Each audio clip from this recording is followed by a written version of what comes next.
40.000 US dollar, tapi itu belum termasuk bagasi, belum termasuk spoiler, baru white bodynya saja dan belum termasuk pengisiannya ke Indonesia. Oh sih Pak, Terlalu white seperti Enggak. Segi lama di sini. lama banget, sampai jam 9. Gue langsung to the point aja, lama banget. Jatuh lah. Mana enak. Hah? Apaan? Jatuh. Ah,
Mandi enak kali ya?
والذين المؤمنين والمؤمنات والمسلمين والمسلمات الأسماء والأموال أستغفر الله العظيم والوالدين ولأصحاب الحقوق الواجبة على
قل هو الله أحد الله الصمد لم يلد ولم يولد ولم يكن له Selamat malam rekan-rekan mahasiswa semuanya ya.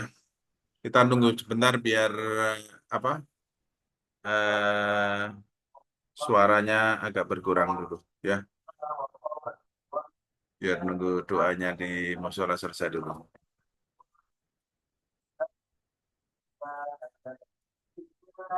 الرحمن الرحيم قل أعوذ برب الناس ملك الناس إله الناس من شر الوسواس الخناس الذي يوسوس في صدور الناس من الجنة والناس إله ربنا أنت مولانا سبحان الله سبحان الله سبحان الله سبحان الله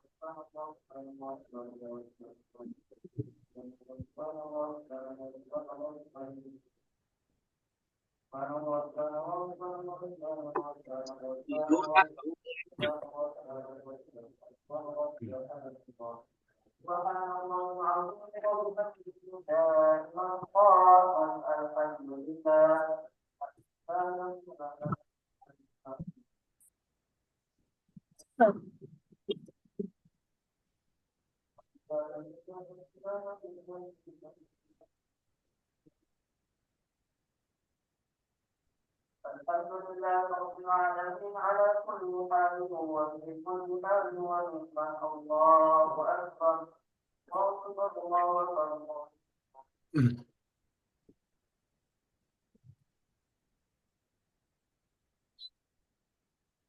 dengan Josita masuk. Kemarin saya bilang kenapa nggak ujikan dengan bagi aja ke pen. Terus kawan turunnya mana? Bukan itu. Ya. Saya telegram siang di pen. Itu peran sama itu deh. Sama Dio nanti. Oke, teman-teman ya, kita mulai saja perkuliahan pada malam hari ini ya. Selamat malam semuanya. Assalamualaikum warahmatullahi wabarakatuh.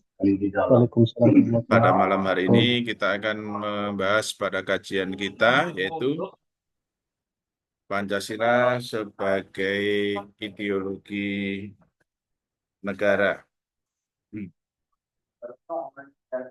يا ربنا لك الحمد كما ينبغي لجلال وجهك الكريم وعظيم سلطانك اللهم صل على سيدنا محمد وعلى آل سيدنا محمد اللهم اغفر لنا ذنوبنا ولوالدينا وارحمهما كما ربيانا صغيرا ولجميع المؤمنين Ya, والمؤمنات. oke, saudara semuanya. Setelah kita tahu bahwa Pancasila itu sebagai dasar negara, tetapi Pancasila itu juga sebagai ideologi negara bagi bangsa Indonesia. Ya, mudah-mudahan suara saya tidak terganggu. Ya. Kita mulai secara pelan-pelan ya. Oke. Jadi dalam hal ini ya kita sebagai masyarakat kampus ya memiliki tugas pencapaian ya seperti apa pencapaian dalam materi Pancasila sebagai ideologi negara. Ya dalam hal ini ya kita diminta memiliki pencapaian terhadap pemahaman Pancasila sebagai ideologi negara, yaitu bahwasanya ya kita mahasiswa harus dapat menelusuri berbagai konsep ya, tentunya kaitannya dengan ideologi yang merupakan seperangkat sistem yang diyakini oleh setiap warga negara dalam kehidupan bermasyarakat, berbangsa, dan bernegara. Kita harus mampu menelusuri konsep-konsep yang ada dalam ideologi negara. Ya. Perlu kita ketahui bahwa ideologi itu umumnya bermuara pada budaya, agama, dan tokoh. Yaitu ada 3 sumber ya. Oke, kita lanjutkan pemahaman yang kedua ya, bahwa ideologi ya itu terbentuk dari proses atau melalui proses yang panjang karena ideologi itu melibatkan berbagai sumber seperti budaya, agama, dan pemikiran para tokoh. Ya, jadi ini sumber dari ideologi, yaitu kebudayaan, agama, dan pemikiran para tokoh. Kemudian bahwa ideologi itu berkembang dalam kehidupan yang lebih luas ya, seperti adanya ideologi pasar dan ideologi agama. Ideologi pasar umumnya berkembang dalam kehidupan modern ya, sehingga melahirkan sikap konsumtif ya, sedangkan ideologi agama itu berkembang ke arah radikalisme agama ya. Mungkin saat ini ya di lingkungan kita ya sedang ada perseteruan ya, itu termasuk ya bagian dari radikalisme agama. Oke, kita lanjutkan dulu. Apa yang dimaksud dengan ideologi ya? Dari setiap sistem keyakinan itu umumnya terbentuk melalui proses yang panjang dan melibatkan berbagai sumber ya, seperti yang tadi kita sebutkan, yaitu kebudayaan, agama, dan pemikiran para tokoh. Ideologi yang bersumber dari kebudayaan artinya bahwa berbagai komponen kebudayaan meliputi sistem religi dan upacara keagamaan, sistem dan organisasi kemasyarakatan, sistem pengetahuan,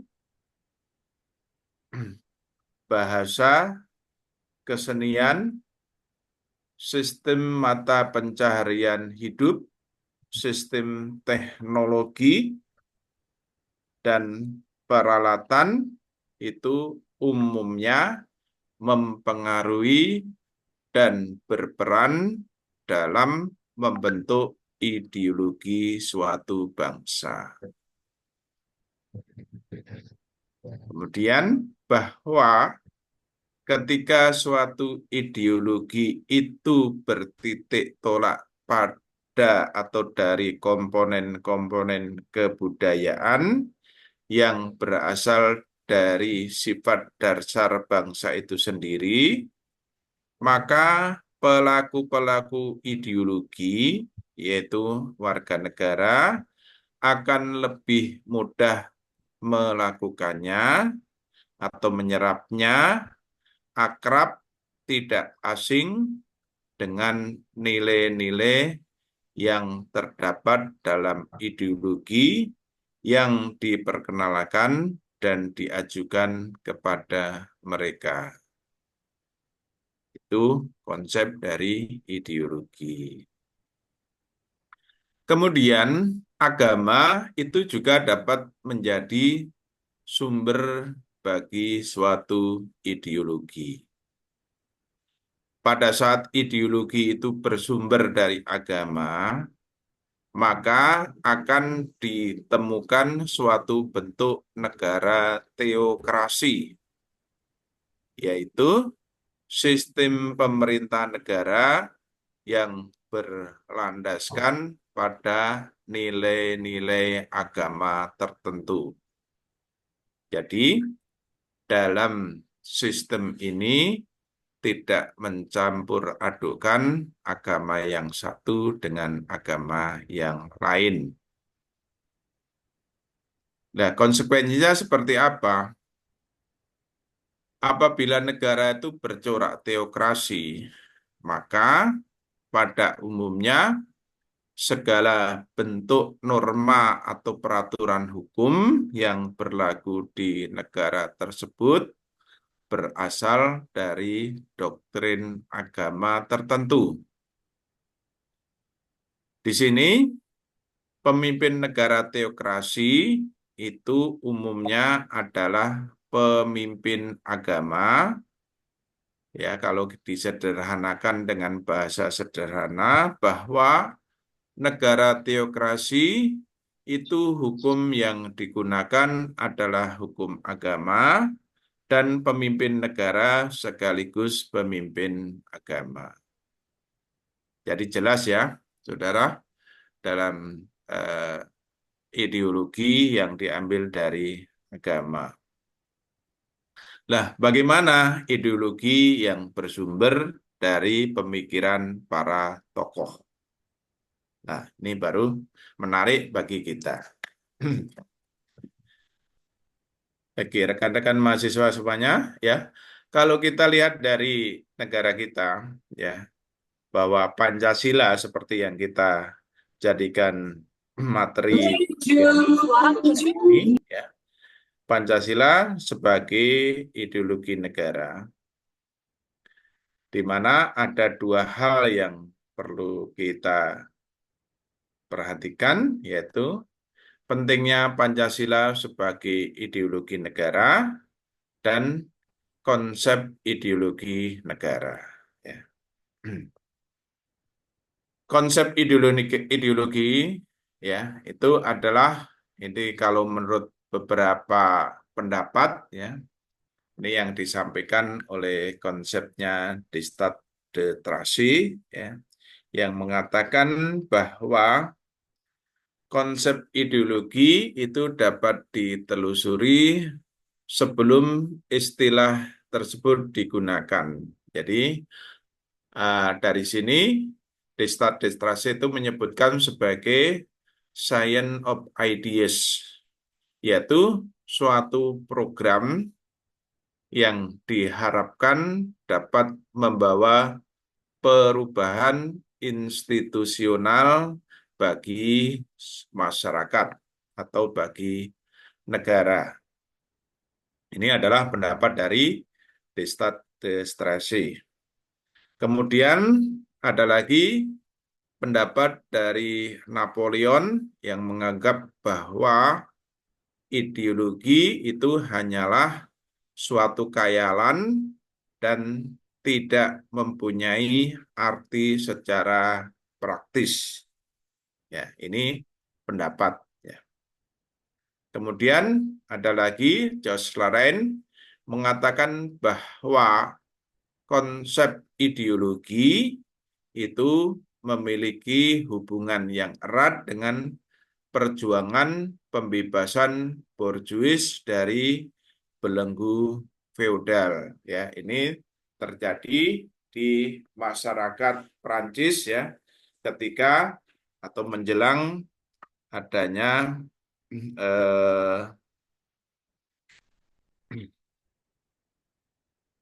gejolak yang ada di Prancis sebelum terjadinya konsep-konsep kenegaraan atau yang akhirnya melahirkan konsep-konsep negara modern.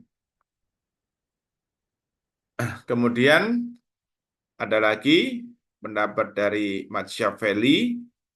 Beliau mengatakan bahwa ada 3 konsep, yaitu agama, kekuasaan, dan dominasi yang mendorong orang untuk memperoleh kebebasan lantaran adanya perbedaan yang terletak dalam pendidikan yang didasarkan pada perbedaan konsep agama. Ya. Kemudian ada pendapat lain ya dari Karl Marx ya.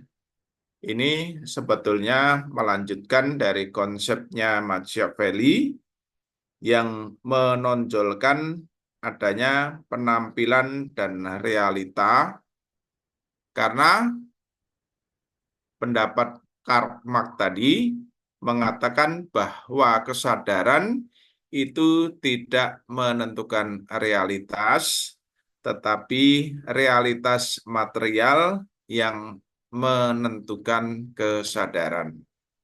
Nah, konsep-konsep itu seperti apa ya? Nanti bisa kita diskusikan atau kita lihat seperti apa di pemaparan berikutnya.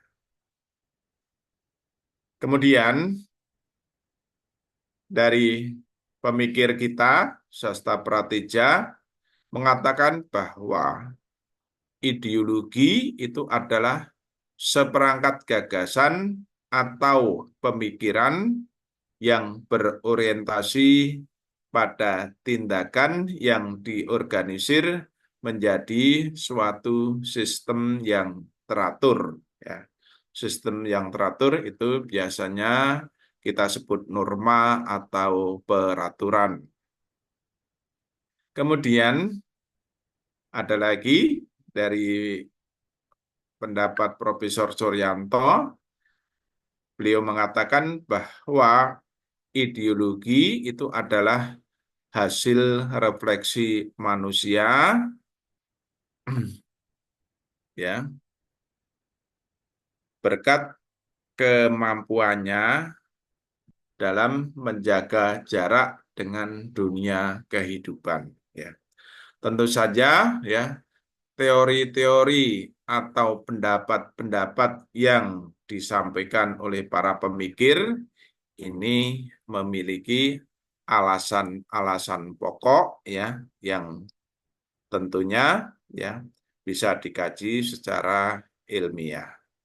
Kemudian dari Profesor Mugyarto mengatakan bahwa ideologi itu adalah sejumlah doktrin, kepercayaan, dan juga simbol-simbol sekelompok masyarakat atau bangsa yang menjadi pegangan dan pedoman kerja untuk mencapai tujuan masyarakat bangsa atau negara. Ya, ini tadi konsep atau pendapat dari para pemikir-pemikir atau para tokoh. Dalam ideologi itu ternyata ada teorinya, ya, yang menurut Martin Seligger mengatakan bahwa atau dalam teorinya ideologi itu sebagai sistem kepercayaan. Ideologi, ya, menurut beliau adalah sekumpulan kepercayaan dan juga penolakan yang diungkapkan dalam bentuk pernyataan yang bernilai, yang dirancang untuk melayani dasar-dasar pokok yang bersifat relatif bagi sekelompok orang. Jadi dalam hal ini itu bukan saja norma atau aturan-aturan yang sifatnya menguntungkan sehingga dapat diterima, tetapi juga adanya norma-norma yang sifatnya mengekang, ya, sehingga perlu adanya penolakan-penolakan. Nah, keduanya ini, ya, tentunya bertujuan atau memiliki tujuan untuk melayani atau untuk mengamankan dari dasar-dasar pokok-pokok pemikiran dari sekelompok orang atau sekelompok masyarakat yang tujuannya untuk mencapai tujuan bersama. Kemudian ideologi itu dipergunakan tanggal 26 Ceci pulangnya sama kan sama aku? Membenarkan kepercayaan yang didasarkan atas norma moral dan sejumlah kecil pembuktian faktual dan koherasi legitimasi yang rasional dari penerapan preskripsi teknik. Nah, ideologi itu sebagai sistem kepercayaan yang didasarkan pada ideologi fundamental dan ideologi operatif. Ideologi fundamental itu semacam pengukuhan, ya, atau semacam doktrin, ya, yang diterima sehingga dapat digunakan sebagai pembangkit atau sebagai optimalisasi atau untuk menyemangatkan. Sedangkan ideologi operatif biasanya berbentuk norma-norma yang dapat digunakan sebagai panutan dalam melaksanakan ideologi tersebut. Oke, kita lanjutkan. Ada lagi dari pendapat Alvin Goldner, ya. Beliau mengatakan bahwa ideologi itu sebagai proyek nasional. Dalam hal ini, ya, yang dimaksudkan bahwa kalau ini beneran emosi. itu merupakan sesuatu yang muncul dari suatu cara baru dalam wacana politis. Wacana tersebut melibatkan otoritas, ya, atau penguasa atau tradisi atau retorika emosi, di mana ideologi harus dipisahkan dari kesadaran mitis dan kesadaran religius.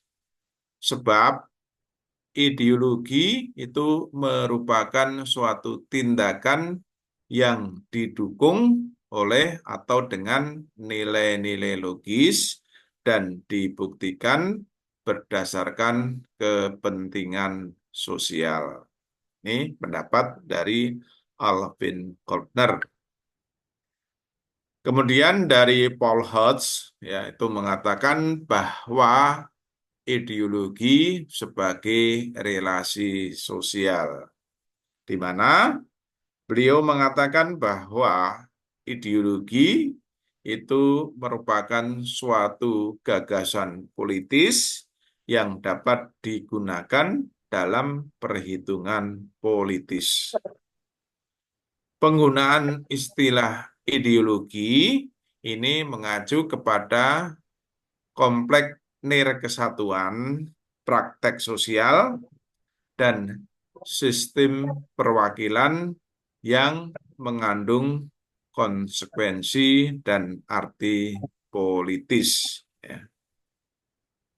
Jadi ini ideologi yang dinyatakan sebagai relasi atau hubungan sosial. Nah, dalam hal ini, ya, untuk memperdalam pemahaman tentang ideologi, ya, itu terdapat beberapa corak tentang ideologi. Yang pertama, bahwa ideologi itu merupakan seperangkat prinsip dasar sosial politik yang menjadi pegangan kehidupan sosial politik yang diinkorporasikan dalam dokumen resmi negara. Ya, seperti Undang-Undang Dasar itu termasuk seperangkat prinsip, ya. Termasuk juga sila-sila dalam Pancasila. Kemudian ideologi itu merupakan suatu pandangan hidup yang merupakan cara menafsirkan realitas serta mengutamakan nilai tertentu yang mempengaruhi kehidupan sosial, politik, dan budaya. Artinya, dalam kehidupan bermasyarakat, berbangsa, dan bernegara. Kemudian, yang berikutnya, ideologi itu merupakan suatu model atau paradigma tentang perubahan sosial yang tidak dinyatakan sebagai ideologi, tetapi berfungsi sebagai ideologi. Ya, ini misalkan ada ideologi pasar, ideologi pembangunan, dan ideologi-ideologi yang lain. Ini, ya, bentuk atau corak dari ideologi juga, ya. Karena, ya, tidak semua ideologi itu dapat diterima menjadi ideologi negara, ya. Contohnya ideologi pasar, ya, itu tidak bisa diterima sebagai ideologi negara. Kemudian yang keempat, corak yang keempat, ya, adanya berbagai aliran yang menonjolkan nilai tertentu yang menjadi pedoman gerak suatu kelompok. Ya. Jadi kalau kita ambil benang merahnya, ya, semuanya itu mengarah kepada seperti yang kita miliki, yaitu adanya ideologi Pancasila. Lah, fungsi ideologi itu seperti apa, ya?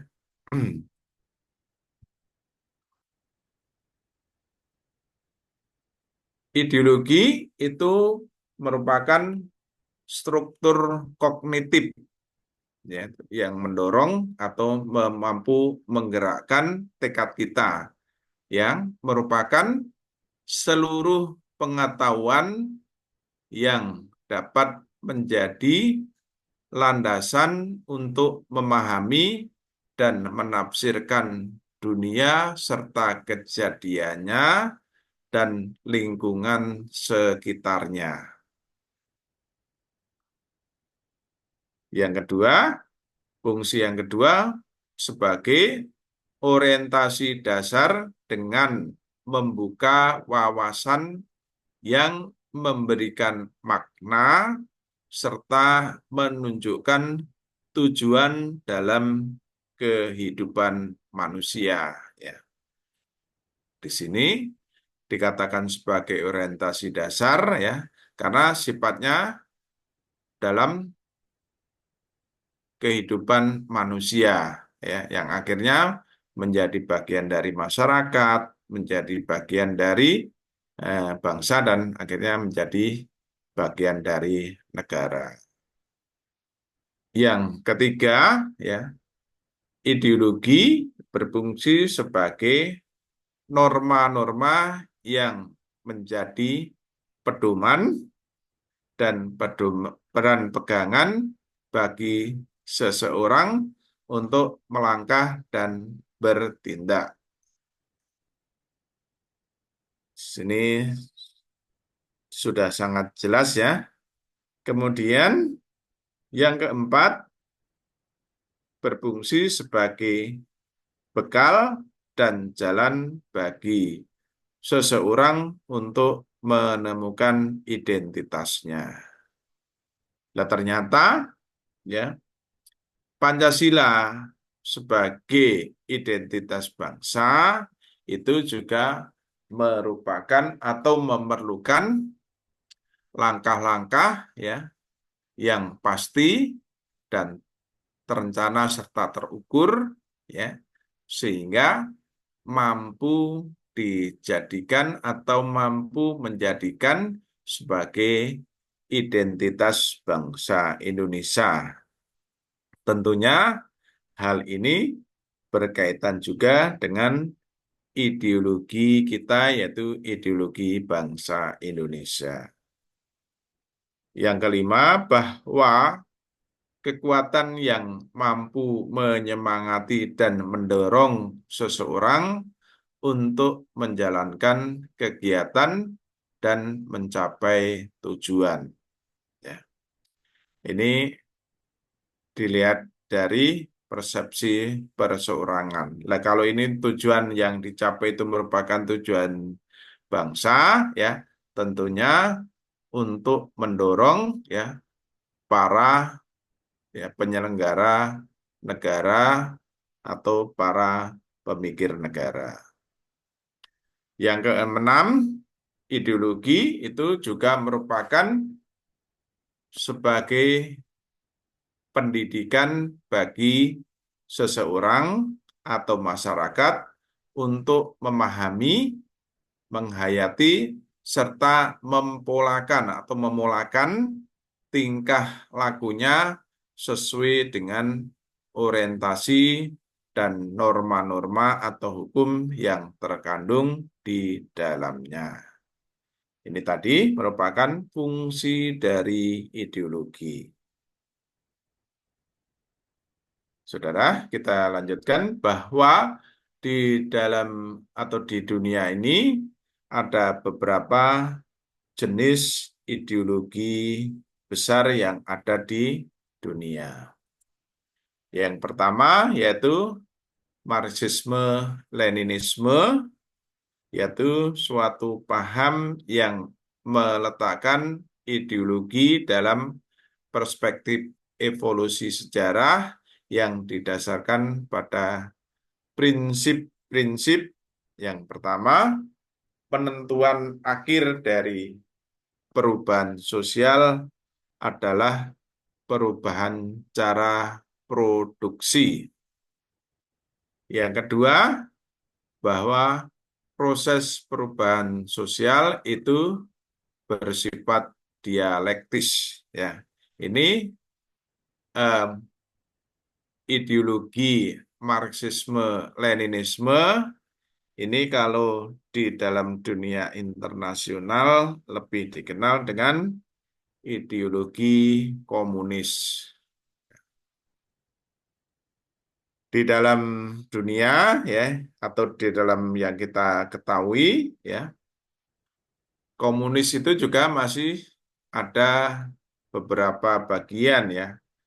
Komunisnya model Rusia dan komunisnya model Cina itu ada perbedaan dan kesamaannya.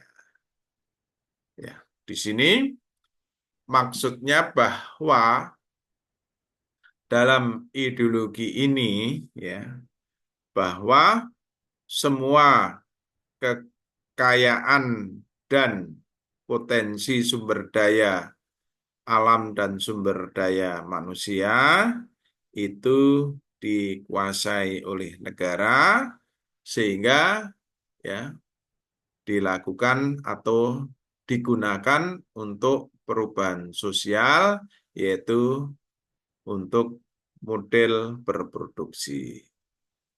Di negara ini ya, orang diberikan kebebasan untuk mencetak atau membuat apapun ya, tetapi setelah apa yang dikreasikan atau diciptakan itu memiliki potensi yang unggul ya, tentunya akan dimiliki negara dan orang tersebut diberikan ya hak-hak ya yang sesuai dengan aturan negaranya. Ya, anehnya di dalam negara ini ya termasuk perjodohan pun ya itu diatur oleh negara bagi mereka yang mau. Jadi umur berapa ya ada targetnya, kalau belum menikah ya biasanya dinikahkan oleh negara. Ya, ini yang terjadi di negara sosial atau negara komunis. Kemudian yang kedua yaitu jenis liberalisme, yaitu suatu paham yang meletakkan ideologi dalam perspektif kebebasan individu. Artinya, ini lebih mengutamakan hak-hak individu. Ya. Jadi, di dalam liberalisme ini, ya, ini nantinya akan berkembang menjadi kapitalisme bagi mereka-mereka yang memiliki, ya, kekayaan atau memiliki sumber daya yang lebih ya biasanya digunakan untuk keperluan tadi yang berkaitan dengan kebebasan individu. Kemudian yang ketiga yaitu sosialisme ya. Ini sebetulnya hampir sama dengan yang nomor satu. Namun ya ada sedikit perbedaan bahwa dalam hal ini paham yang meletakkan ideologi dalam perspektif kepentingan masyarakat, artinya di sini negara wajib menyejahterakan masyarakat. Ya. Sehingga dalam sosialisme ini ya istilahnya ada penjatahan bagi masyarakatnya ya. Jadi termasuk untuk bahan makanan, bahan pakaian ya, semuanya dipikir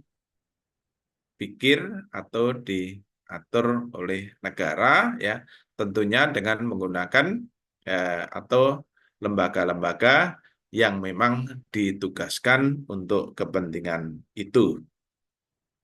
Kemudian yang keempat ya, kapitalisme ya. Ini yang tadi saya singgungkan pada berkaitan dengan yang nomor 2, bahwa di sini kapitalisme itu suatu paham yang memberi kebebasan kepada setiap individu untuk menguasai sistem perekonomian dengan kemampuan modal yang dimiliki. Jadi dalam hal ini ya, yang bermula dari kebebasan individu tadi berkembang ya setelah memiliki modal yang cukup ya, akhirnya menjadi kapitalisme. Nah, ini paham-paham ini ya di dalam globalisasi ini mulai terkikis ya, karena kekuatan globalisasi sangat dahsyat sehingga batas-batas antara sosialisme, liberalisme, dan kapitalisme ini menjadi terkikis ya adanya globalisasi. Oke, kita lanjutkan dulu. Nah, kaitannya dengan Pancasila sebagai ideologi negara ya, itu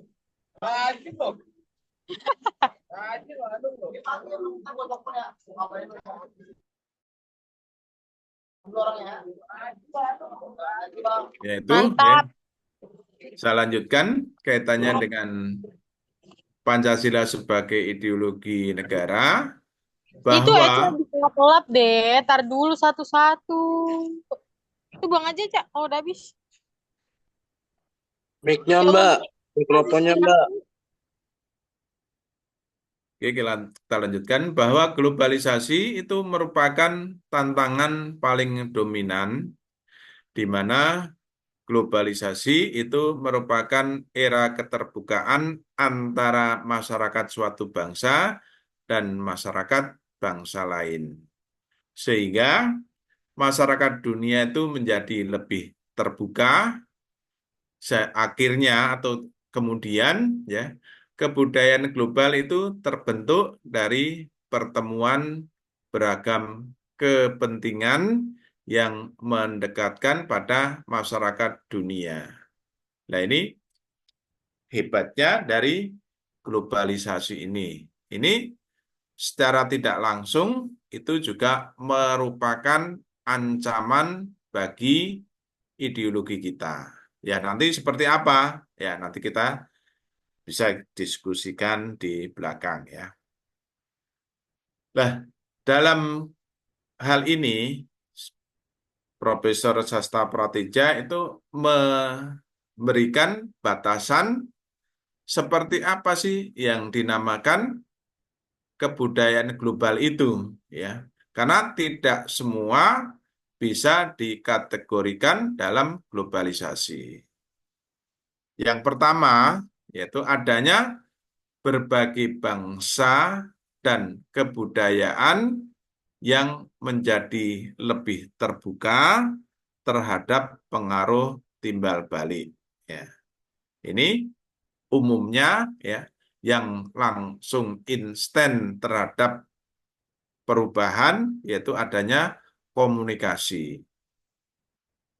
Yang kedua, adanya pengakuan akan identitas dan keanekaragaman masyarakat dalam berbagai kelompok dengan pluralisme etnis dan religius. Jadi, dalam hal ini atau karakteristik yang disampaikan oleh Profesor Sasta Prateja ini tetap mengakui adanya keberagaman dan pluralisme etnis maupun agama. Yang ketiga, bahwa masyarakat itu eh, memiliki ideologi dan sistem nilai yang berbeda, namun bekerja sama dan bersaing, sehingga tidak ada satupun ideologi yang dominan. Nah ini ya, tadi kita sebutkan bahwa keempat ideologi yang kita sebutkan sebagai ideologi dunia tadi itu juga mengalami pengikisan-pengikisan karena adanya globalisasi. Yang keempat, bahwa kebudayaan global itu merupakan sesuatu yang khas secara utuh, tetapi bersifat plural dan heterogen. Ya. Ini artinya bahwa ya kebudayaan-kebudayaan itu ya tetap seperti itu. Artinya secara kasat mata itu tetap utuh sebagaimana kebudayaan itu ya. Tetapi di dalamnya ya meskipun itu bersifat plural dan heterogen, namun ada beberapa hal yang bisa diterima, ditolak, atau bahkan diadaptasi atau diejeksi sesuai dengan kebutuhan yang ada dalam masyarakat tersebut. Jadi, tidak semua kebudayaan yang ada ya itu dapat diterima di dalam suatu masyarakat. Artinya ya meskipun ya eh, tidak diterima, tetapi kebudayaan tersebut masih secara utuh ya dan bersifat plural dan heterogen. Artinya ya dalam kehidupan yang bersinggungan secara langsung itu menerapkan asas sesuai dengan kebutuhan-kebutuhan kebudayaan yang ada. Sehingga kalau memang itu penting untuk diterima atau penting untuk diadaptasi, tentunya akan diserap ya, dijadikan menjadi kebudayaan kita atau terserap menjadi kebudayaan, tetapi kalau itu memang tidak cocok, tentunya akan direjeksi.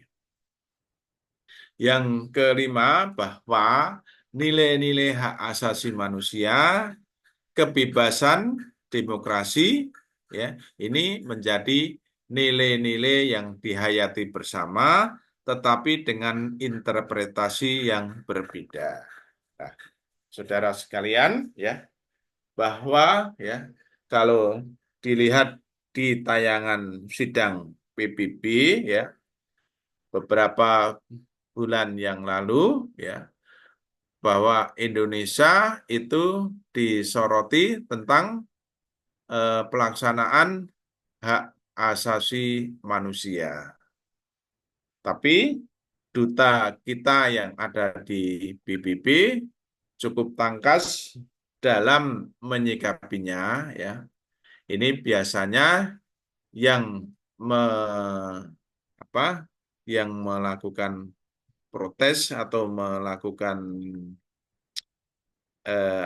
koreksi itu dari tetangga kita di negara Vanuatu ya yang mengatakan bahwa atau ini ada kaitannya dengan pembelaan ya teman-teman yang ada di Papua ya ya adanya dengan eh, kelompok kriminal bersenjata atau KKB ya.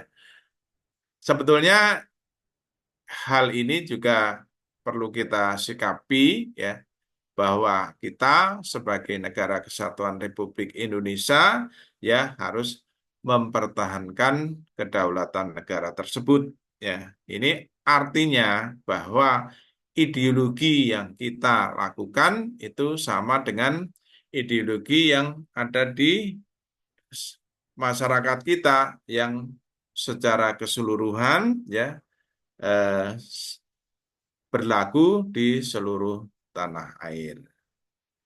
Ya, ini ada apa? Ada ajan. Ya, kita tunggu sebentar, kita jeda sebentar ya.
Oke, kita lanjutkan lagi ya. Ini tadi bahwa kaitannya Pancasila sebagai ideologi negara ya.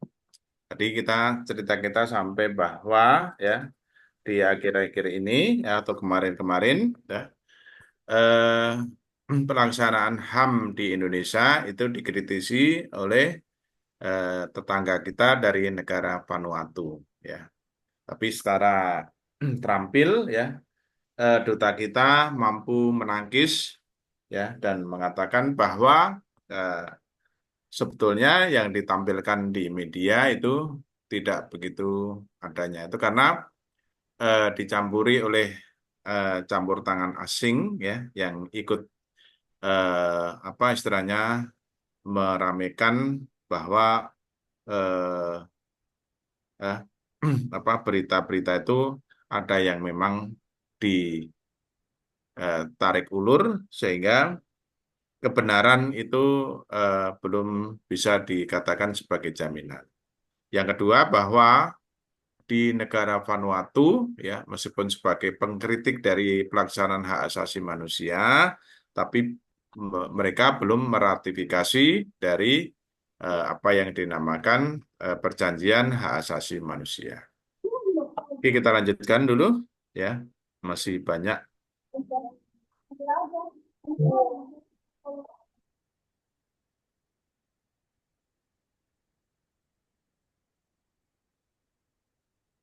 Oke, jadi berdasarkan dari karakteristik kebudayaan global, tentunya ya dalam kebudayaan global itu ada fase-fase perkembangan globalisasi sebagai bentuk dari tantangan Pancasila. Nah, fase-fase itu seperti apa ya?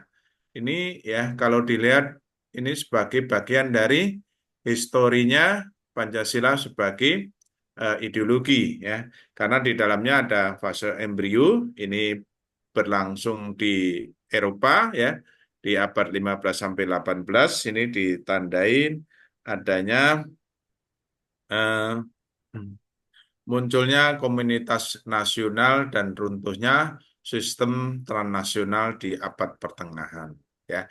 Jadi ini timbulnya ya gerakan-gerakan yang mengarah kepada eh, nasionalisme ya. Seperti yang di kita adalah adanya Perhimpunan Dagang Indonesia, Persatuan Indonesia, kemudian muncul eh, berkembang menjadi eh, Sumpah Pemuda ya. Kemudian fase pertumbuhan ya, ini adanya pergeseran gagasan ya dari negara feodal ke pergeseran negara kesatuan di mana kristalisasi dari konsep hubungan internasional dan standarisasi dari konsep kewarganegaraan. Jadi fase pertumbuhan ini berkembang ya karena memang adanya para pemuka bangsa dan para cendikia itu melakukan eh, apa belajar dan menghasilkan eh, perubahan-perubahan yang bisa diterapkan di dalam negara kita sehingga lambat laun dapat digunakan untuk mengusir penjajahan dari bumi Nusantara. Kemudian ada fase take off ya. Ini sebetulnya hanya cukup perlu kita ketahui saja, tapi ini juga menjadi bagian dari penting dari sejarah adanya ideologi itu.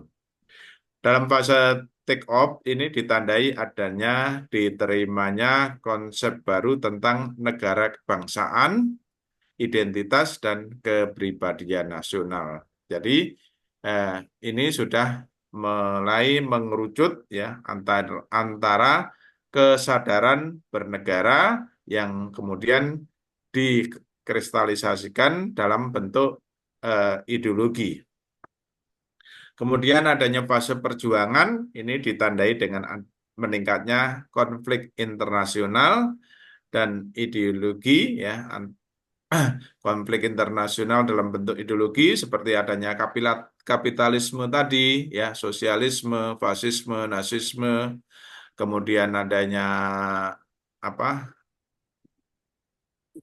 tadi kebebasan individu, liberalisme ya dan kemudian ditandai dengan adanya jatuhnya bom atom.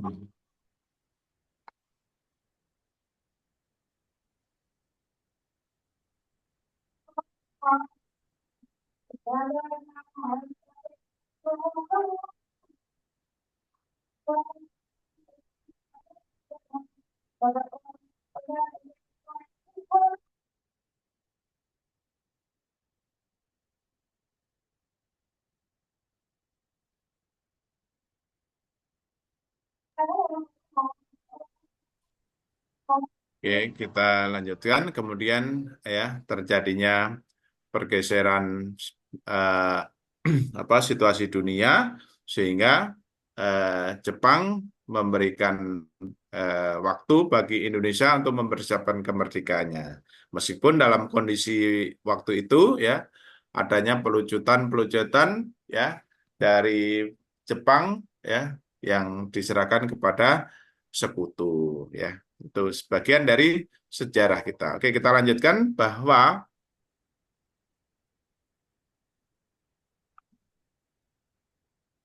yang berikutnya yaitu ke fase ketidakpastian ini ditandai dengan munculnya gagasan dunia ketiga dan proliferasi nuklir, konsep individu yang menjadi lebih kompleks dan hak-hak warga negara semakin tegas dan berkembangnya media global yang semakin canggih ya. Ini termasuk mengarah kepada globalisasi tadi ya di mana muncul beberapa ciri ya yang mampu merubah atau mampu membentuk suatu perubahan ya sehingga dapat dikatakan sebagai bagian dari fase perubahan tersebut. Yang berikutnya adalah fase kebudayaan global atau globalisasi. Ini ditandai dengan perubahan radikal di Eropa Timur. Keganggu nggak kira-kira? Kalau keganggu kita berjeda sebentar. Baik Pak, tidak Pak.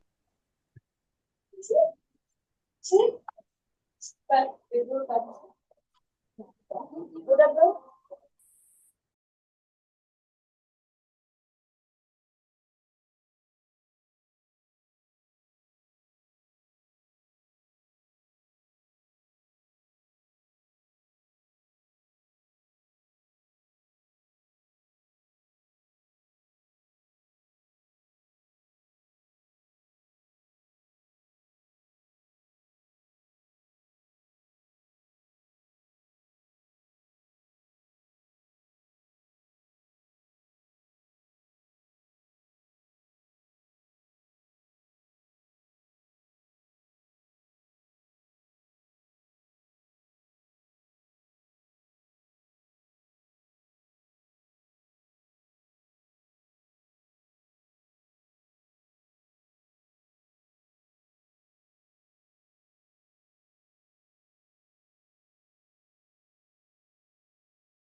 الله أكبر.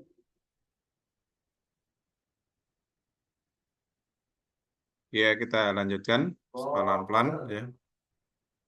Kemudian ya, pada kajian Pancasila sebagai ideologi negara ya, itu bahwa Pancasila sebagai ideologi negara karena Pancasila itu menghadapkan pada tantangan dari berbagai ideologi dan dalam kebudayaan global sehingga perlu diidentifikasikan unsur-unsur yang mempengaruhi ideologi Pancasila. Nah, unsur-unsur itu seperti apa? Yaitu bahwa unsur ateisme yang terdapat dalam ideologi Marxisme atau komunisme itu bertentangan dengan sila ketuhanan yang Maha Esa. Kemudian yang kedua bahwa unsur individualisme dalam liberalisme itu tidak sesuai dengan prinsip dan nilai gotong royong dalam sila keadilan sosial bagi seluruh rakyat Indonesia. Yang ketiga bahwa kapitalisme yang memberikan kebebasan individu untuk menguasai perekonomian negara tidak sesuai dengan prinsip ekonomi kerakyatan. Ya. Kalau di kita yang cocok adalah koperasi. Ya.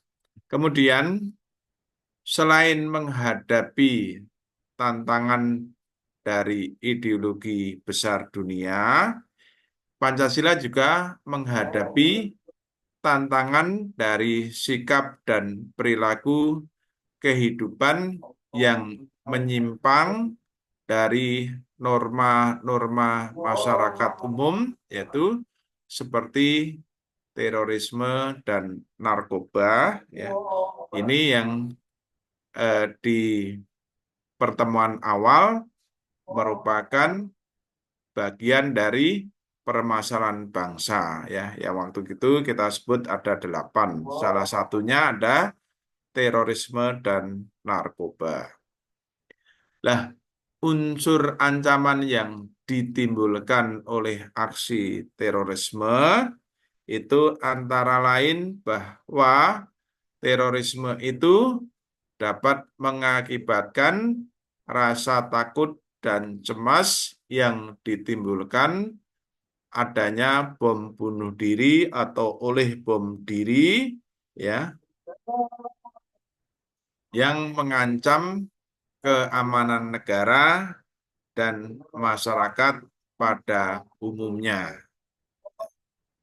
Yang kedua, bahwa aksi terorisme dengan aksi ideologinya itu dapat menebarkan ancaman terhadap kesatuan bangsa sehingga dapat mengancam disintegrasi bangsa.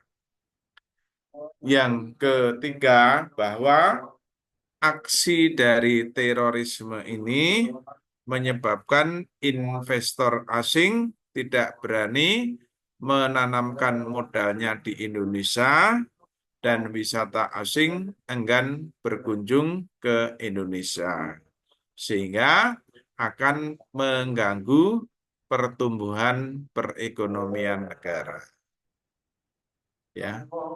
Kemudian bahwa dalam pembangunan, ya, atau dalam masa membangun itu memang dibutuhkan stabilitas negara yang kuat, ya, karena tanpa adanya stabilitas keamanan, ya, kita tidak akan atau tidak dapat melaksanakan pembangunan. Ya, ini 3 unsur yang kita anggap penting dalam sisi ancaman yang ditimbulkan oleh adanya aksi terorisme yang juga mampu atau akan merongrong, ya, dari Pancasila sebagai ideologi bangsa. Nah, unsur dari penyalahgunaan narkoba, ya, antara lain bahwa penyalahgunaan narkoba di kalangan generasi muda itu dapat merusak masa depan mereka atau masa depan bangsa, sehingga berimplikasi terhadap kelangsungan hidup bernegara di Indonesia. Karena apa? Karena kalau tidak disikapi, ini akan mengganggu kelangsungan regenerasi bangsa. Yang kedua, bahwa perdagangan dan peredaran narkoba di Indonesia itu dapat merusak reputasi negara Indonesia sebagai negara yang berlandaskan Pancasila. Nah, ini yang perlu kita ketahui, bahwa negara kita itu merupakan negara kepulauan yang besar, sehingga ancaman peredaran narkoba atau gembong-gembong narkoba itu sangat masif, sehingga kita harus mengingatkan kembali, ya, tentunya kepada diri kita dan lingkungan kita agar dapat menghindari penyalahgunaan narkoba. Yang berikutnya, bahwa perdagangan narkoba sebagai barang terlarang itu merugikan sistem perekonomian negara karena peredaran ilegal itu tidak sesuai dengan peraturan perundang-undangan. Nah, selain warga negara, penyelenggara negara itu merupakan kunci penting bagi sistem pemerintahan yang bersih dan berwibawa, sehingga ideologi Pancasila itu harus dijabarkan ke dalam peraturan atau norma perundang-undangan. Ada beberapa unsur penting dalam kedudukan Pancasila sebagai orientasi kehidupan konstitusional, antara lain yaitu adanya kesediaan untuk menghargai dalam gagasan masing-masing. Artinya, dalam kesepakatan untuk bersama-sama membangun negara Indonesia tanpa diskriminasi, sehingga ideologi Pancasila itu menutup pintu untuk semua ideologi eksklusif yang mana ya yang mau menyeragamkan masyarakat menurut gagasannya sendiri. Oleh karena itu, pluralisme adalah nilai dasar Pancasila untuk mewujudkan Bhinneka Tunggal Ika, di mana Pancasila harus diletakkan sebagai ideologi yang terbuka. Kemudian yang kedua, bahwa aktualisasi dari 5 sila Pancasila ini memberikan arti bahwa sila-sila itu dilaksanakan dalam kehidupan bernegara. Antara lain, bahwa aktualisasi 5 sila Pancasila itu artinya sila-sila itu dilaksanakan dalam kehidupan bernegara, ya ini merupakan pengulangan kata-kata yang tadi, di mana sila ketuhanan yang Maha Esa itu dirumuskan untuk menjamin tidak adanya diskriminasi atas dasar agama, sehingga negara harus menjamin kebebasan beragama dan pluralisme ekspresi keagamaan. Yang kedua, bahwa sila kemanusiaan yang adil dan beradab ini menjadi operasional dalam menjamin pelaksanaan hak-hak asasi manusia, karena hal itu merupakan tolok ukur keberadaban serta solidaritas suatu bangsa terhadap setiap warga negara.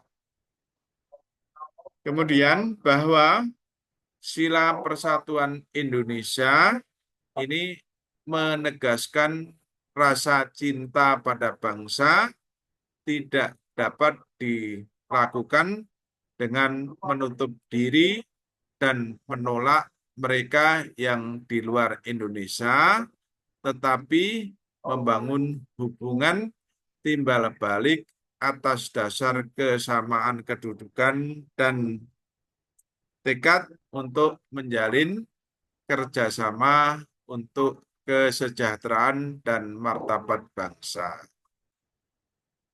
Kemudian sila kerakyatan yang dipimpin oleh hikmat kebijaksanaan dalam permusyawaratan perwakilan ini berarti komitmen terhadap demokrasi, ya, yang wajib disukseskan. Yang kelima, bahwa sila keadilan sosial bagi seluruh rakyat Indonesia ini berarti pengentasan kemiskinan dan diskriminasi terhadap minoritas dan kelompok lemah harus dihapus. Kemudian unsur histori Pancasila sebagai ideologi negara, ya. Yang pertama, ya, jadi ini adalah semacam pelaksanaan ideologi dari masa pemerintahan ke pemerintahan. Yang pertama adalah pelaksanaan ideologi negara dalam masa pemerintahan Presiden Soekarno. Kemudian seperti apa Pancasila sebagai ideologi dalam masa pemerintahan Presiden Soeharto, demikian juga pada zaman Presiden Habibie, kemudian zamannya Presiden Abdurrahman atau Gus Dur, kemudian zamannya Ibu Megawati, kemudian zamannya Pak SBY, dan bagaimana juga di zamannya Jokowi, ya. Karena dari masing-masing pemimpin negara, ya, ini ada fluktuasi, ya, yang masif dalam pelaksanaan ideologi negara, ya. Nanti mungkin dari literasi Anda bisa mencari dukungannya, ya. Karena kalau kita ketahui bahwa dalam pemerintahan Presiden Soekarno, ya, beliau sebagai penggali juga, penggagas, termasuk yang menyponsori Pancasila, ya, pemberi nama Pancasila. Tapi dalam prakteknya dia melakukan apa yang dinamakan atau menerapkan adanya selain nasionalisme juga ada komunis, ya, yang ketika itu dikenal dengan Nasakom, ya, itu bertentangan dengan Pancasila. Zamannya Presiden Soeharto adanya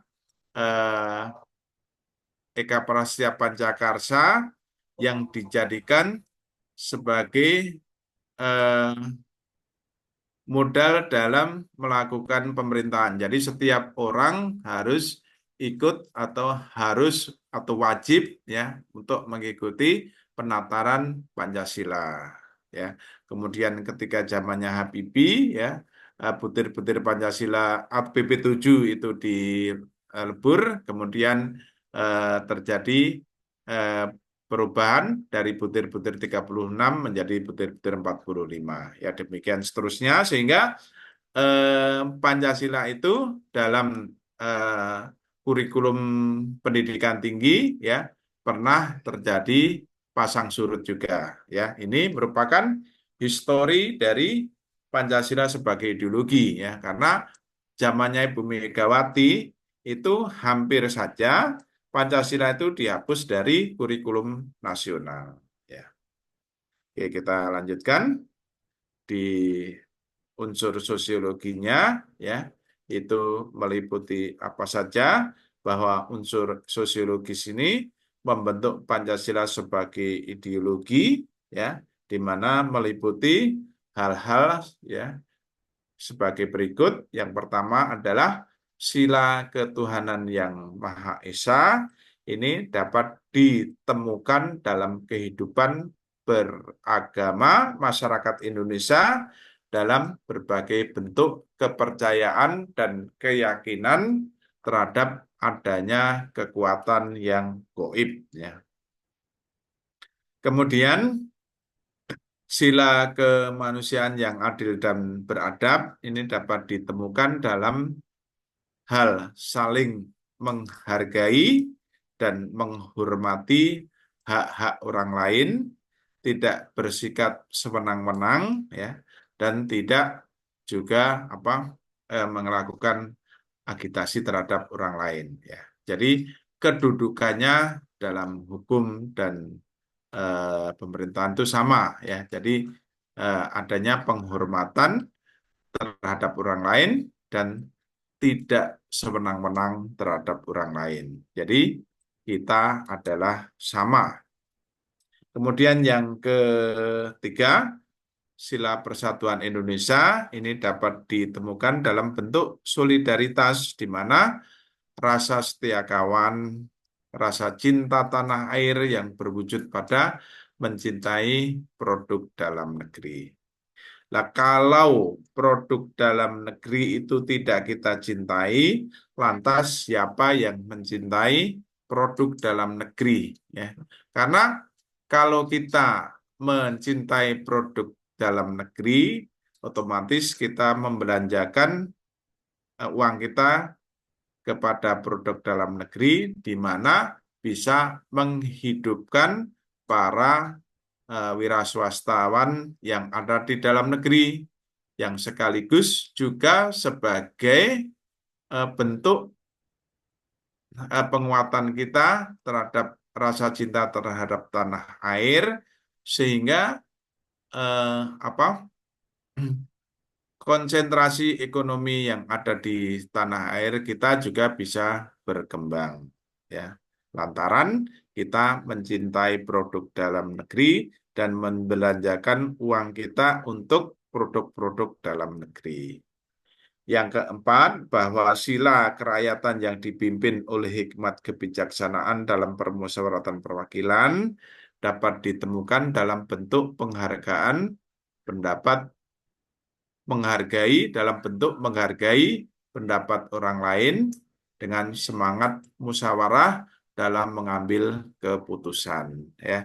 Jadi dalam pengambilan keputusan itu sebaiknya dihindari, ya, adanya voting, ya, karena voting itu pasti ada orang-orang yang dirugikan. Sosial bagi seluruh rakyat Indonesia itu tercermin dalam sikap suka menolong, menjalankan gaya hidup sederhana, tidak menyolok atau tidak berlebihan.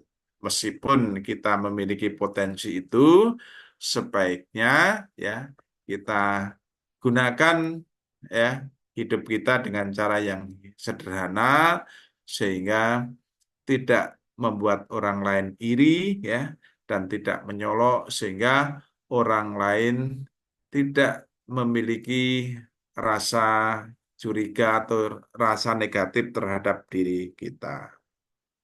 Oke, kita lanjutkan.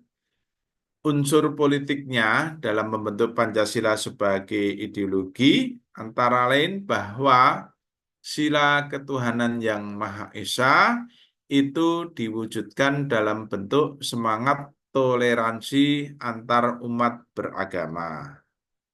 Kemudian, sila kemanusiaan yang adil dan beradab diwujudkan dalam penghargaan terhadap pelaksanaan hak asasi manusia di Indonesia.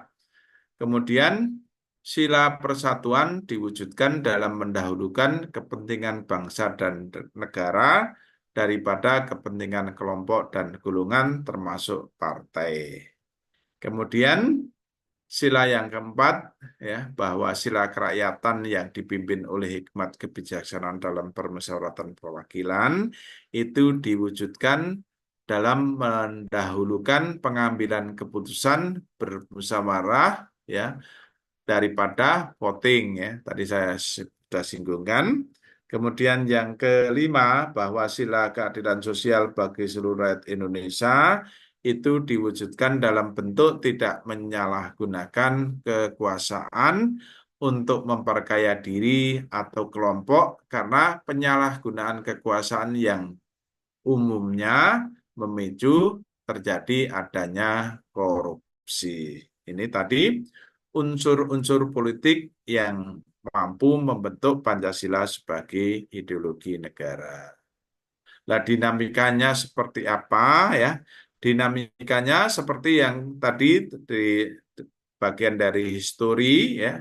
Tapi ini ada tambahan bahwa dinamika Pancasila sebagai ideologi negara dalam suatu bangsa itu memperlihatkan adanya pasang surut dalam pelaksanaan nilai-nilai Pancasila, ya. Di sejarah tadi sudah menunjukkan adanya dinamika, ya. Dari mulai Presiden Soekarno yang kita ketahui sebagai perumus bahkan penggali dan memberi nama untuk dasar negara, sampai pada era reformasi itu mengalami pasang surut, ya, yang ditandai adanya Yaitu pertama, enggannya para penyelenggara negara untuk mewacanakan tentang Pancasila itu sendiri. Jadi, masing-masing presiden yang berkuasa itu jarang atau bahkan ya tidak sama sekali mengutak-atik tentang Pancasila. Kemudian bahkan ya ada yang berujung pada menghilangkan Pancasila dari kurikulum nasional. Ya, ini tadi sudah saya singgung. Dan yang ketiga adanya kesadaran penyelenggara negara tentang pentingnya Pancasila di perguruan tinggi. Ya, ini menurut saya ya, ini penting ya karena di dalam hal ini ya, ini ada unsur-unsur yang tidak bisa dipecahkan atau unsur yang tidak dapat ditinggalkan karena ini berkaitan dengan regenerasi bangsa. Kemudian tantangannya terhadap Pancasila sebagai ideologi negara yaitu adanya unsur-unsur ideologi ya yang meliputi faktor eksternal dan internal. Yang bersifat eksternal itu meliputi pertarungan ideologi negara-negara superpower ya. Ini dulu ya di tahun berapa itu ada perang dingin antara Uni Soviet dan Amerika. Ya, ini juga berkaitan dengan ideologi. Kemudian menguatnya isu kebudayaan, ini salah ketik ya, kebudayaan global yang ditandai dengan masuknya ideologi asing dalam kehidupan berbangsa dan bernegara karena adanya keterbukaan tadi ya, atau globalisasi. Yang ketiga, meningkatnya kebutuhan dunia sebagai akibat pertambahan penduduk dan kemajuan teknologi, sehingga terjadi eksploitasi sumber daya alam maupun sumber daya manusia. Kemudian faktor internalnya ya, itu meliputi pergantian rejim ya, seperti yang kita saksikan bersama ya dari Presiden Jokowi ke Presiden Prabowo ya, ini kita kategorikan sebagai pergantian rejim ya yang berkuasa ini melahirkan kebijakan politik yang berorientasi pada kepentingan kelompok atau partai sehingga Pancasila sering terabaikan ya. Jadi eh, Pancasila itu sepertinya ya menurut saya itu belum mendapat tempat yang istimewa bagi setiap presiden yang berkuasa di Indonesia. Yang kedua, penyalahgunaan kekuasaan atau korupsi yang mengakibatkan rendahnya kepercayaan terhadap rejim yang berkuasa sehingga apa? Sehingga kepercayaan terhadap ideologi juga menurun gratis. Nah, hakikat Pancasila sebagai ideologi negara itu mengandung dimensi-dimensi. Yang pertama, dimensi realitas bahwa nilai-nilai dasar yang terkandung dalam Pancasila itu bersumber dari nilai realitas yang hidup dalam masyarakat. Kemudian dimensi realitas, dimensi idealitas, bahwa cita-cita yang ingin dicapai dalam berbagai bidang kehidupan bermasyarakat, berbangsa, dan bernegara, artinya bahwa nilai Pancasila itu mengandung adanya tujuan yang dicapai sehingga menimbulkan harapan dan optimisme serta mampu menggugah motivasi untuk mewujudkan cita-cita, yaitu menuju masyarakat yang adil dan makmur berdasarkan Pancasila. Kemudian dimensi yang berikutnya adalah dimensi fleksibilitas, bahwa relevansi atau kekuatan yang merangsang masyarakat untuk mengembangkan pemikiran-pemikiran baru tentang nilai-nilai dasar yang terkandung di dalamnya. Di mana Pancasila sebagai ideologi bersifat terbuka karena bersifat demokratis dan mengandung dinamika internal yang mendorong warga negara dapat meyakini dan mengembangkan pemikiran baru tanpa kehilangan hakikat dirinya. Yang berikutnya, bahwa ada beberapa peran konkret Pancasila sebagai ideologi, itu meliputi ideologi negara sebagai penuntun warga negara, artinya bahwa setiap perilaku warga negara harus didasarkan pada preskripsi moral. Contohnya, ya, kasus narkoba di kalangan muda itu menunjukkan bahwa preskripsi moral ideologis belum disadari kehadirannya.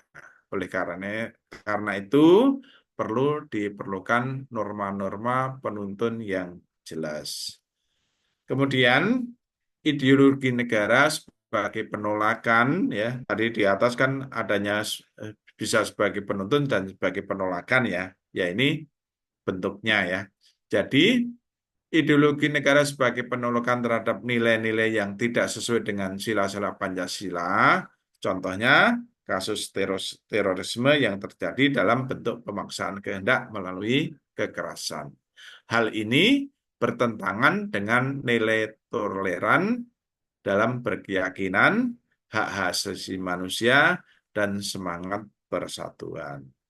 Ya, demikian. Terima kasih, semoga bermanfaat. Ya. Oke. Barangkali ada yang mau bertanya, silahkan ya, sambil saya absen dulu.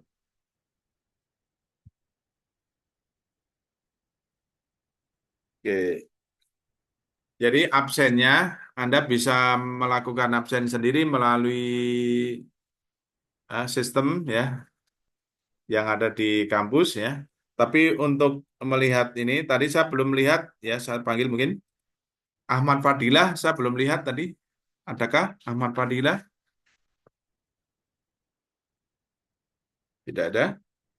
Fauzan Abdullah?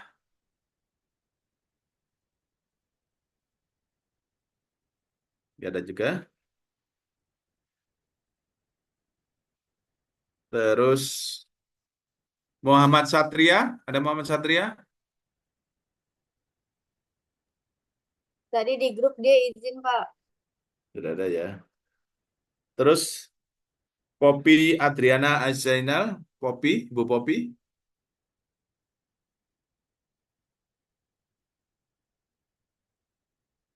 Terus Vega Septia?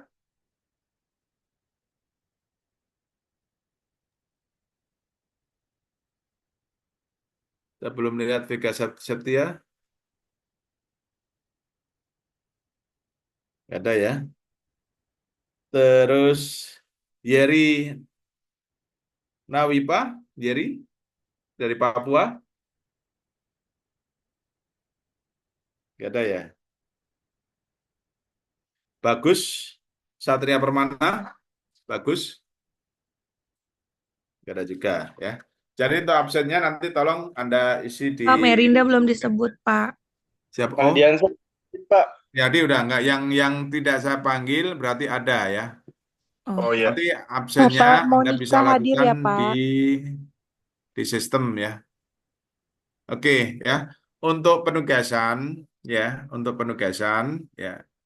Anda membuat opini ya, tulisan ya tentang pendapat Anda ya yang berkaitan dengan mengapa kita perlu belajar Pancasila. Ya, jadi opini ya ini untuk tugas ya, karena minggu depan kita masuk UTS ya. Ini bagian dari penilaian kita karena kampus juga mengharapkan adanya tugas ya untuk mengecek atau untuk mengecek atau mengontrol ya seberapa jauh pemahaman atau penyerapan kita ya. Jadi nanti akan saya ketik ya, tapi ini kita sampaikan dulu ya. Anda diminta atau diharuskan untuk membuat tugas berupa tulisan tentang pendapat Anda ya berkaitan atau sebagai temanya mengapa kita perlu belajar Pancasila. Nah, ini tentunya ini merupakan suatu pertanyaan yang harus dijawab oleh masing-masing individu. Artinya, ya, kita perlu memahami seberapa jauh pemahaman kita terhadap Pancasila itu sendiri, ya. Bukan hanya ketika kita menjadi mahasiswa, tetapi ketika kita dari awal sejauh mana kita memahami Pancasila itu, ya, ya kenapa perlu kita pelajari. Tentunya ada konsekuensi-konsekuensinya yang ada di dalamnya. Ya, itu kira-kira penugasannya. Ya, nanti akan saya ketik, akan saya share ya. Mungkin share soalnya besok pagi. Ya, nanti di apa? Jawabannya bisa melalui sistem kita ya, atau nanti di email ya. Tapi yang penting Anda siapkan dulu ya apa yang saya sampaikan tadi berkaitan dengan tugas ya. Ini akan mendorong pencapaian nilai Anda ya. Karena minggu depan kita online cuma sebentar karena hanya menyampaikan soal-soal saja. Jadi ini sekaligus sebagai latihan kita untuk UTS minggu depan. Ya, karena UTS minggu depan hampir sama ya, hampir sama penugasannya, tapi bentuknya ujian tengah semester. Tentunya konsekuensinya dari prosentase nilai itu yang berbeda. Kalau UTS misalkan memiliki prosentase 30 atau 40%, tentunya tugas itu hanya sekitar 20%. Ini bukan menjadi tidak penting, tapi ini menjadi penting. Oke, terima kasih atas atensinya. Nanti akan saya sampaikan melalui buat WhatsApp grup ya. Ya, oke. Kalau tidak ada pertanyaan, terima kasih. Kita tutup. Assalamualaikum warahmatullahi Saya mau wabarakatuh. tanya Pak, ini UTS-nya online apa offline ya Pak?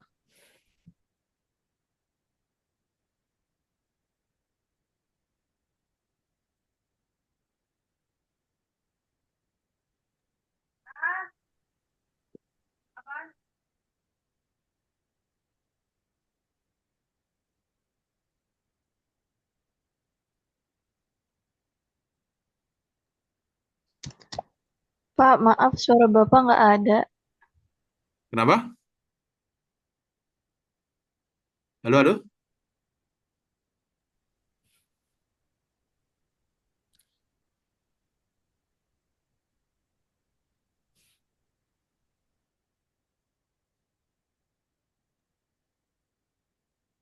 Terdengar jelas kok suara Bapak ada.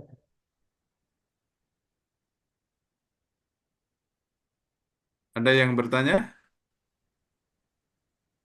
Iya Pak, Nggak ada? UTS-nya Kalau online nggak ada, atau kita offline bisa ya Pak? bubar ya. UTS online Pak, tadi kan dijelasin sama Bapak.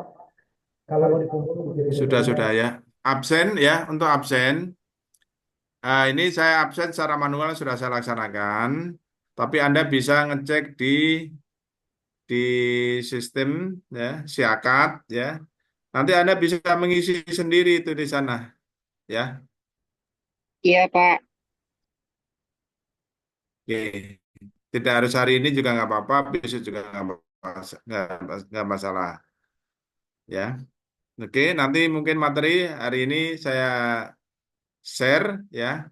Terus soal untuk tugas, ya paling lambat besok besok saya share ya. Tapi intinya tadi bahwa kita membuat opini ya atau pendapat pribadi yang berkaitan ya, apa atau untuk menjawab mengapa kita belajar Pancasila ya itu ya itu bebas ya Anda bisa menguraikan berapa halaman semampu Anda ya tentunya ini juga ada berkaitan dengan penilaian terhadap kemampuan atau daya serap Anda ya. Ini apa istilahnya bisa dilakukan di antara tugas-tugas kita ya. Di antara tugas-tugas masing-masing kan memiliki tugas kerja ya. Tapi ini kalau kita seriusi ya, kita mencari waktu nggak lama juga bisa ya. Ya minimal satu halaman ya, satu halaman minimal ya. Saya berharap begitu sih. Oke, kalau tidak ada pertanyaan, kita bisa bubar. Terima kasih. Assalamualaikum warahmatullahi wabarakatuh. Waalaikumsalam. Terima kasih, Pak. Waalaikumsalam. Waalaikumsalam. Terima kasih, Pak. Yo. Kok lagi telanjang? Waalaikumsalam. Terima kasih banyak, Pak. Yo, terima kasih.